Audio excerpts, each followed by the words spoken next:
ఇంకో ముఖ్య పాత్ర కేశవ జెండే.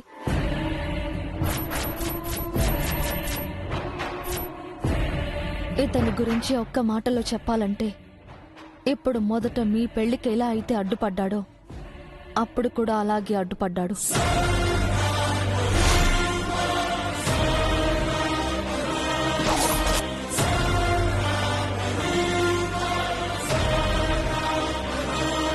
అది కూడా ఎందుకు అనేది పెళ్లి ఘట్టం వచ్చాకే అర్థమవుతుంది. ఇకపోతే Neeraj, my cute little boy, అప్పుడప్పుడే వస్తున్న మాటలతో నత్తిగా నందినమ్మా అని పిలిచేవాడు.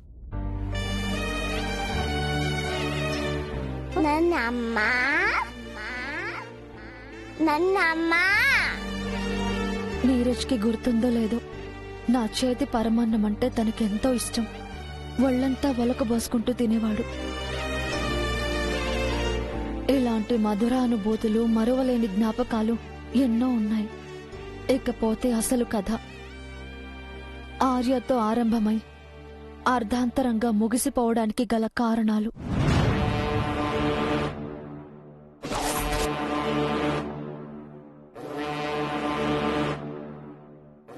Madam, 1 second.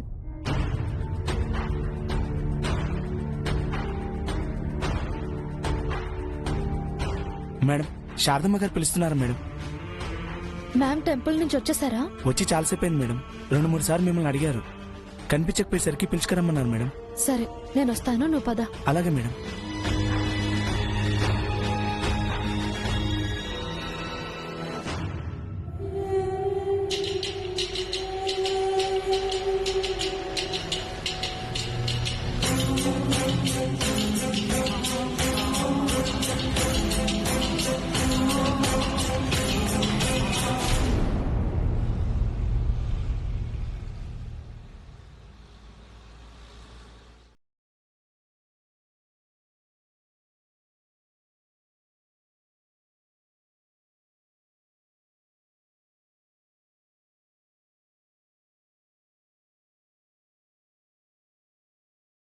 నన్ను అత్తమ్మ అని నోరారా ఎప్పుడు పిలుస్తావాను? అత్తమ్మా? అవును, రాజనందిని నన్ను అలాగే పిలిచేది.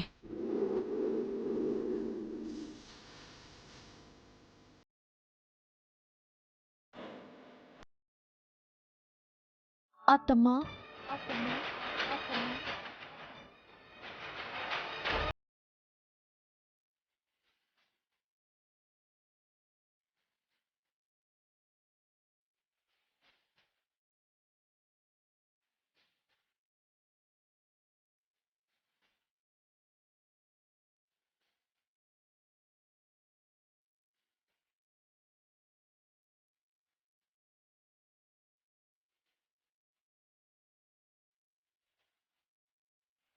అను, నువ్వేనా అలా పిలిచింది?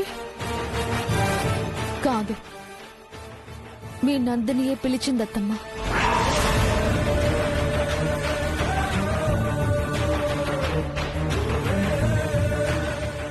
ఏమంటున్నావాను?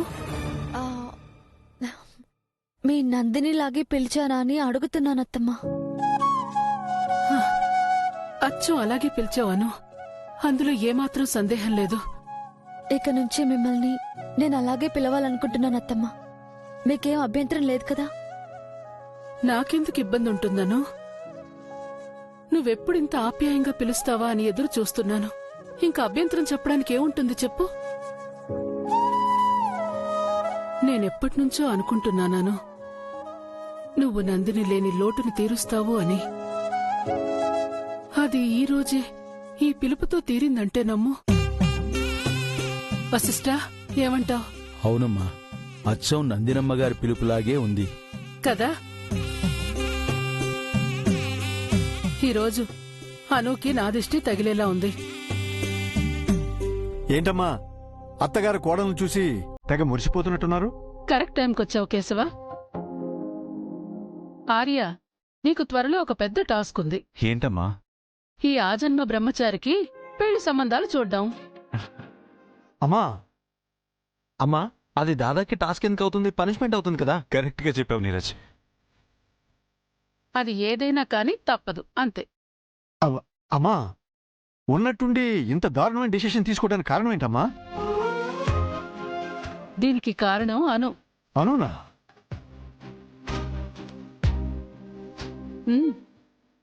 నువ్వు మొన్నేమన్నావు? నాకు పెళ్ళైనా జరుగుతుందేమో గాని మిమ్మల్ని అందరినీ పేరు పెట్టి పిలవడం మాత్రం జరగదు అన్నావు. ఆ, అన్నాను. ఈ రోజు అది జరిగింది. ఏమంటున్నారమ్మా? నా కోడలు నన్ను ప్రేమగా అత్తమ్మ అని పిలిచింది. ఇక మీ సార్ గారిని ఆర్య అని పిలవడమే తరువాయి. నీ పెళ్లి బాజారు మోగించడమే. అను, అంత పని మాత్రం చేయకు. ఆ నా ముందే నా కోడల్ని బెదిరిస్తున్నావా? ఆ, లేదమ్మా, రిక్వెస్ట్ చేస్తున్నాను. అది మీ బాడీ లాంగ్వేజ్ కి సూట్ అవుతుంది కదా జెండే. ఆ, ఆ,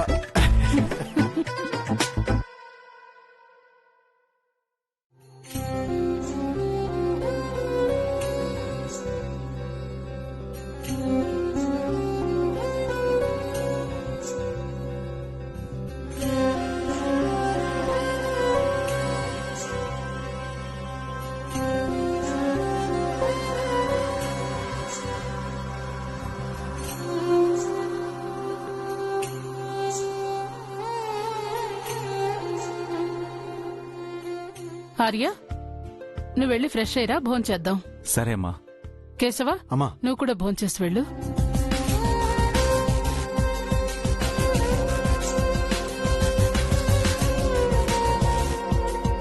రేపు వస్తానమ్మా. నీ ఇష్టం కేశవ. మాన్సీ, భోజనానికి రా.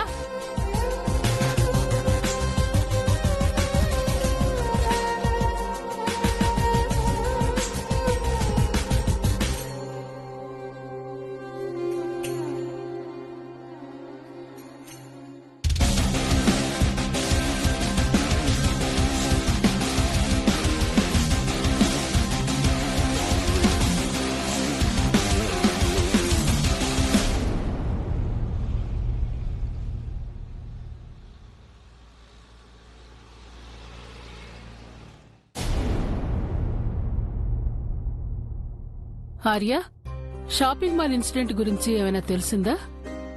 అది ఎంక్వైరీలో ఉందమ్మా. ఒక క్లారిటీ వచ్చాక చెప్తాను. దాని గురించి మీరు ఎక్కువగా ఆలోచించి బుర్ర పాడు చేసుకోకండి. అను, ఇంకా కిచెన్ లో ఏం చేస్తున్నావమ్మా? వస్తున్నానత్తమ్మా. గోపి, అమ్మా, ఈ లోపు నాకు వడ్డించు. ఒక్క నిమిషం గోపి.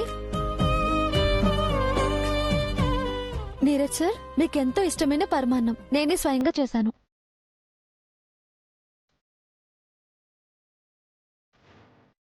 పరమాన్నమా? అవును, మీకు గుర్తులేదా?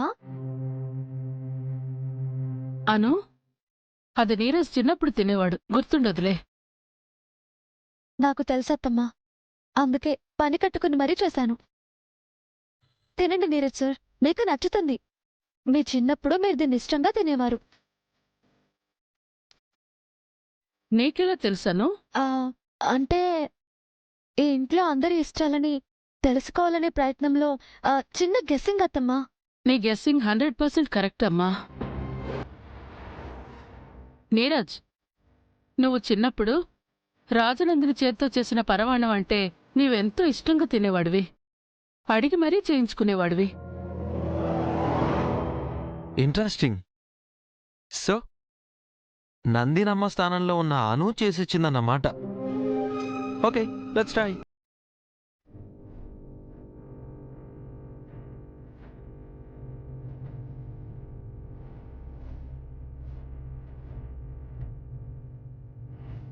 Wow, super.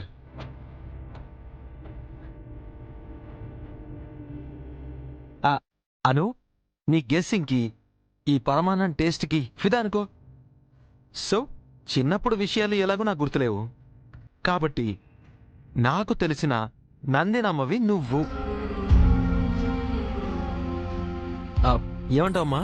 100కి 100 పాళ్ళు కరెక్ట్ అంటాను. సో మనిద్దరం ఒక డీల్ కుదుర్చుకుందామను. ఏంటి సార్ అది? ఇక నుంచి నువ్వు నన్ను నీరజ్ సార్ అని పిలవకూడదు, నేను నిన్ను అను అని పిలవను. ఏమని పిలుస్తాను గెస్ చెయ్యి. నందినమ్మా. కాదు, వదినమ్మ.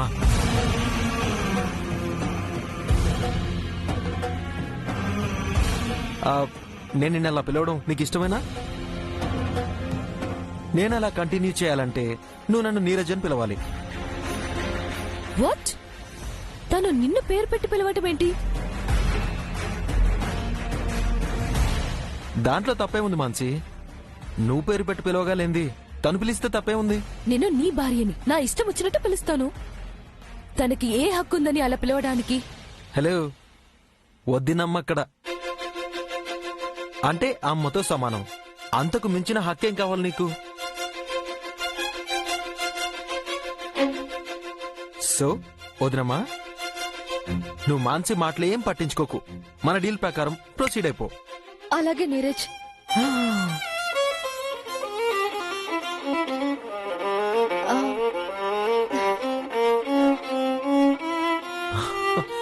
Feel good.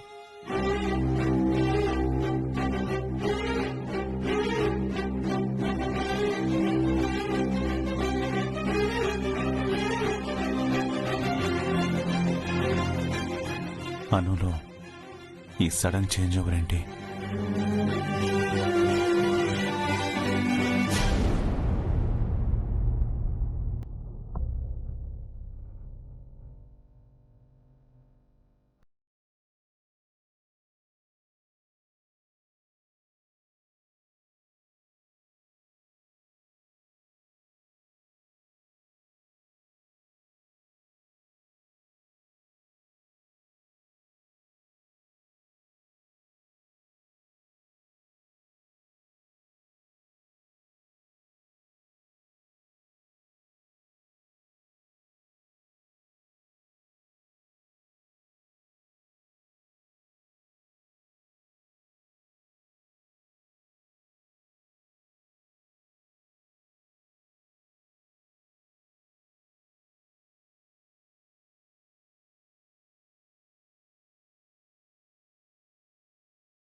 ఉంది. నీ బిహేవియర్ మారింది. నీ మాటలో తేడా వచ్చింది. నీ చూపుల్లో కూడా మార్పు కనిపిస్తోంది. ఎందుకని? ఓహో, అదా శారదా మ్యామ్ని అత్తమ్మ అని పిలవటం, నీరజ్ సార్ని పేరు పెట్టి పిలవటం, ఇవి నాకు నేనుగా తెచ్చుకున్న మార్పులు కాదు సార్. మీ ముందే శారదా మ్యామ్ అన్నారు కదా, ఎప్పుడెప్పుడు అత్తమ్మ అని పిలుస్తావని. అందుకే ఆవిడ నాకు అమ్మతో కూడా సమానం కాబట్టి ప్రేమగా అత్తమ్మ అని పిలుచుకున్నాను. నీరజ్ సార్ కూడా మాన్సి మ్యామ్తో గొడవపడి మరీ నన్ను పేరు పెట్టి పిలవాల్సిందేనని పట్టుబట్టారు. ఏమాత్రం దానికి ఇలా అనుమానిస్తే ఎలా సార్? అనుమానం కాదను. కొన్నిసార్లు నీ బిహేవియర్ నన్ను అయోమయ స్థితిలో పడేస్తుంది. సారీ సార్, ఇంకెప్పుడు అలా పిలవనులే. శారదా మ్యామ్, నీరజ్ సార్ అని మర్యాదగానే పిలుస్తాను. మిమ్మల్ని ఇబ్బంది పెట్టే పని నేనేమీ చేయను సార్. అను, ఇక్కడ పేరు పెట్టి పిలుస్తున్నావు అనేది ప్రాబ్లం కాదు. ఒక్కొక్క సిచ్యువేషన్లో ఒక్కొక్కలా ఉంటున్నావు. అలా ఎందుకు జరుగుతుందని అడుగుతున్నాను. కావాలంటే నన్ను కూడా పేరు పెట్టి పిలుచుకో, ఐ డోంట్ మైండ్. కానీ నీ ప్రవర్తన వల్ల నువ్వు కానీ నేను కానీ మన ఫ్యామిలీ కానీ ఇబ్బంది పడే పరిస్థితులు రాకుండా ఉంటే చాలు. Got it? ఏమైంది? నేను మీ ప్రేమ కోసం తప్పిస్తుంటే మీరేమో నా ఇంటెన్షన్ అర్థం చేసుకోను. అదే కొంచెం ప్రేమగా చెప్పొచ్చు కదా. మై డియర్ మిస్ పద్దుల అనురాధ గారు, పరిస్థితులు ఎల్లవేళలా ఒకేలా ఉండవు. అందువలన మనం అప్రమత్తంగా ఉండకపోతే ఆటుపోట్లకు గురవుతాం. కాబట్టి కొంచెం తమరి ప్రవర్తనలోని మార్పుల్ని పరిగణలోకి తీసుకోవాల్సిందిగా మా విన్నపం. ఓకేనా మేడం? ఇంప్రెసివ్ అండి.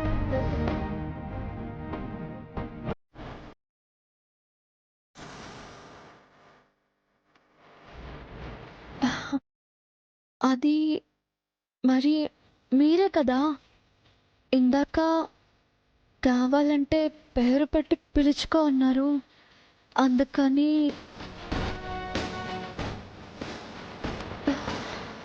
అంటే నలుగురి మధ్య లేం కదా అని. ఆ, పైగా ఆ, 4 గోడల మధ్య ఉన్నాం కదా అని. ముద్దుగా ఉంటుందని ఆ, వద్దా?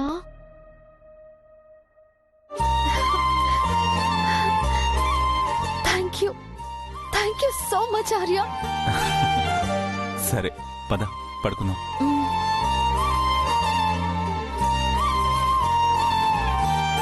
అదేంటను ఆనకట్ట తీసేస్తున్నావు? ఎన్నో ఏళ్లుగా తప్పించిన నా ప్రేమకి వరం దొరికితే మధ్యలో ఈ ఆనకట్టలు అడ్డుకట్టలు ఎందుకు ఆర్య? అను, నువ్వేనా ఈ మాట అనేది? తను నేను ఒక్కటే కాబట్టి అంటున్నాను ఆర్య. వాట్? ఆ, ఆ, అదే తనువు నేను ఒక్కటే అంటున్న మాట. నిజంగానా? ఆ, అంటే ఎలాగో ఈ ఒక్క రాత్రే కదా ఈ ఎడబాటు.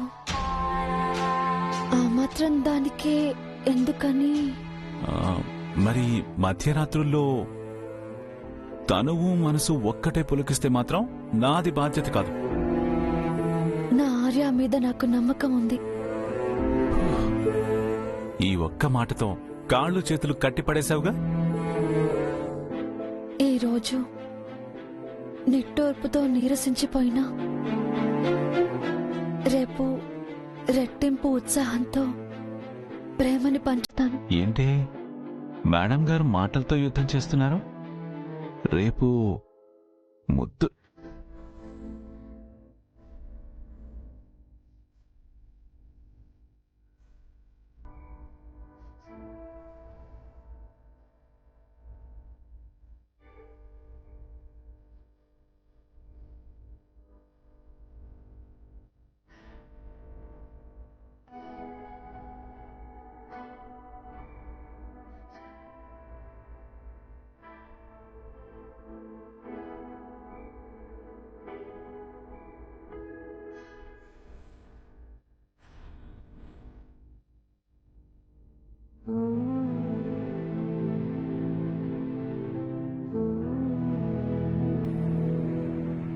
ఏమైంది ఆర్య?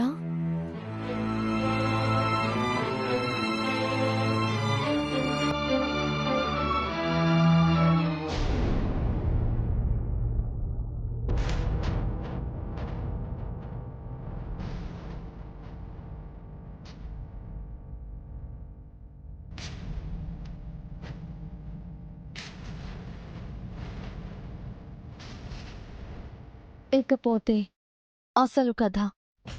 నా జననానికి ప్రధాన కారణం ప్రేమే అయినా ఆర్యకి పొంచి ఉన్న ప్రమాదం కూడా తరిమి కొట్టడానికి ఇదొక మంచి అవకాశం అనుకున్నాను.